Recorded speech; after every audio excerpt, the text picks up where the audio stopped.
Hello and welcome back to the third rail. I recently received a set that will bring us back to 1984 this week.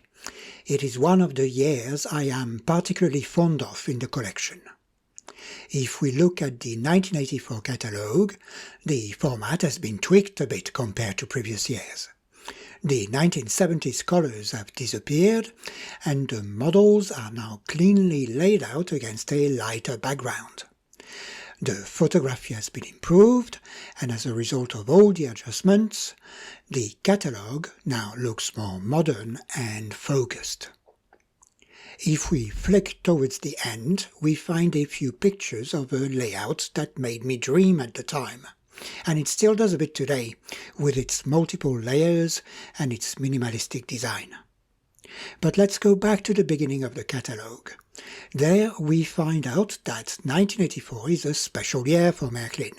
It is celebrating its 125th anniversary. It is a good opportunity for the firm to step up its ongoing efforts in the direction of older customers. They are modelers, of course, and also increasingly collectors who all now expect a steadier flow of new releases. To prepare the ground for digital, launching the following year, Märklin is also using the opportunity to re-energize its international markets, which it had, if not ignored, at least neglected over the years. To do this, aside from a few new items and a brand new range of Württemberg-themed products, I did a video about the range a while back, see a few links at the top. Märklin uses a new trick that will become a staple of its program, the limited edition. As a result, new releases in HO triple in 1984, bringing their number close to 60, a pace the company will maintain throughout the remainder of the decade. On one side, there are what Märklin calls the special series. They are short production runs of models made exclusively for export markets. Märklin will sell these through new localized brochures containing a subset of products relevant to each market.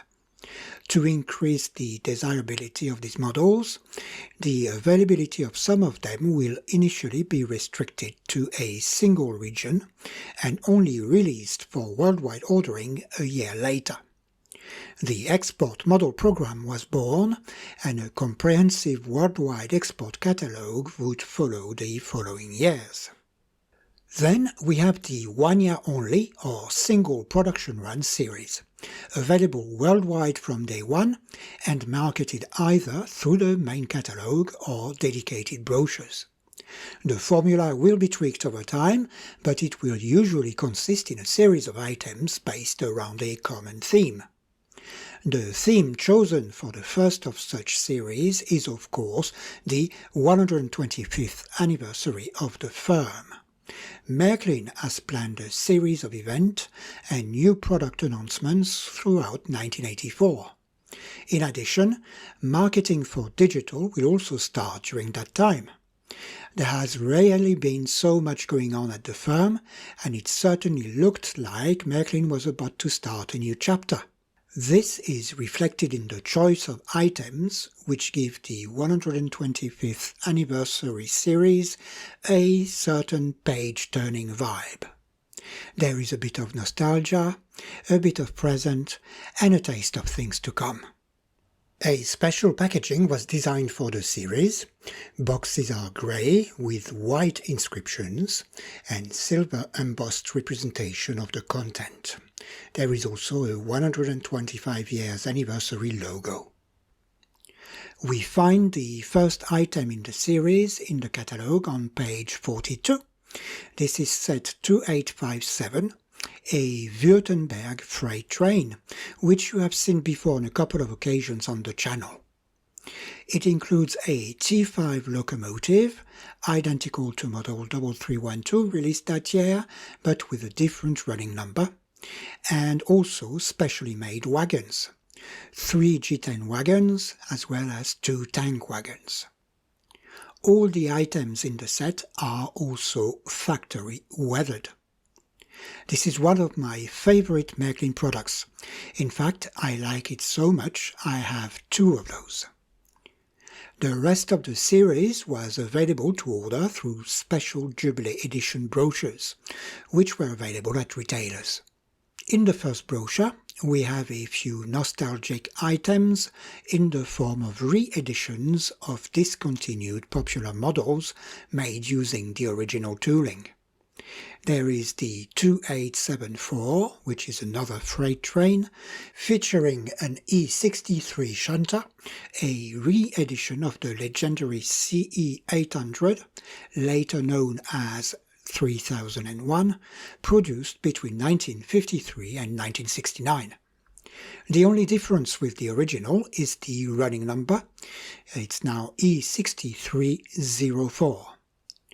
The container wagons are also re-editions, this time of model number 4520, that was in production between 1959 and 1974, with a few small alterations.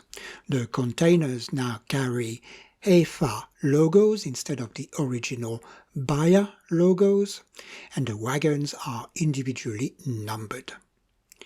This set comes out quite regularly at mine, and has also featured in a few videos you have seen on the channel. I've put a few more links at the top if you're interested. Then we have the 3108 based on the tooling of the legendary 3047, a BR44 locomotive that had been in production until 1980. I use the term based here because sadly neither the telex coupling nor the smoke unit that made the original so special made it to this model.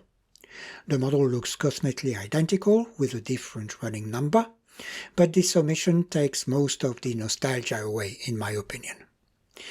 I've had this model for a while and it doesn't come out often. I think the last time I used it was about maybe 3 years ago. Aside from press and other marketing activities, the biggest event of the Jubilee took place on the 14th of September 1984.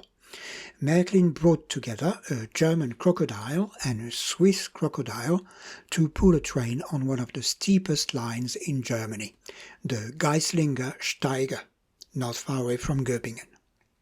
It was the first time these 2 locomotives could be seen together. This event would be the theme for the last item in the 125th anniversary series. Set 3300, released for pre-orders shortly after the event, contains a model of each of these locomotives as they looked on the day. The orders reached customers in early 1985. With this set, Märklin gives us a taste of things to come. The models are not new as such, but feature modifications that would flow into new releases a couple of years later. It was also a way for Märklin to show that it was capable of increasing the level of details on metal constructions and that these were here to stay. We have on one side a BR194, which is a German Crocodile. It is based on the tooling used for model 3322, with a few modifications. I have taken the original out as well so we can compare. We can see the roof is longer and now extends over the cab windows, and one of the isolators is now red. The model was also fitted with old-style pantographs and a running number of the prototype that day, which was 194-155-8. The model also features white stripes on the bottom of the housing. Quite a nice little thing. Then on the other side we have the Swiss Crocodile, which is based on the existing 3356, which was itself cosmetically identical to the discontinued 3056. And I have taken this one out for reference as well. This version is now made completely out of metal. The chassis is no longer black, it's been painted grey. We have side handle bars that have been added on the running board, and all the handles have now been painted yellow. The running number hasn't changed, but the numbers and the manufacturing plates are now etched and individually applied. A different style of pantographs was also fitted to this model. That's a very nice little beast as well. And that's it for the series as far as HO is concerned. Limited edition items were also released in Gauge 1 with 2 models of Crocodiles, I believe, and I'm not sure about what happened with Mini Club or Z-Scale. There were also quite a few books and magazines published during the time. All in all, I'd say it was a nice way to turn a page, and the customer response was very good. Thousands of these items were sold at the time, and Märklin produced as many as were ordered in 1984. As a result, they are not difficult to find, and prices are still reasonable. The only item that is getting a bit more expensive these days is the Crocodile set. Surprise, surprise. It has appreciated by 40 to 50% over the last 5 years, I'd say. And that's if you don't buy it in the silly Christmas or New Year season. We've reached the point where I realize I spoke for far too long again.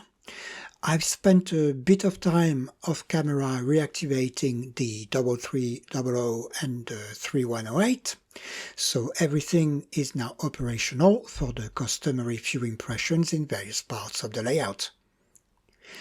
I made an attempt at recreating the Jubilee Crocodile train. I only had 3 of the Swiss coaches I needed, so I've had to compensate with a few similar looking Deutsche Bundesbahn coaches.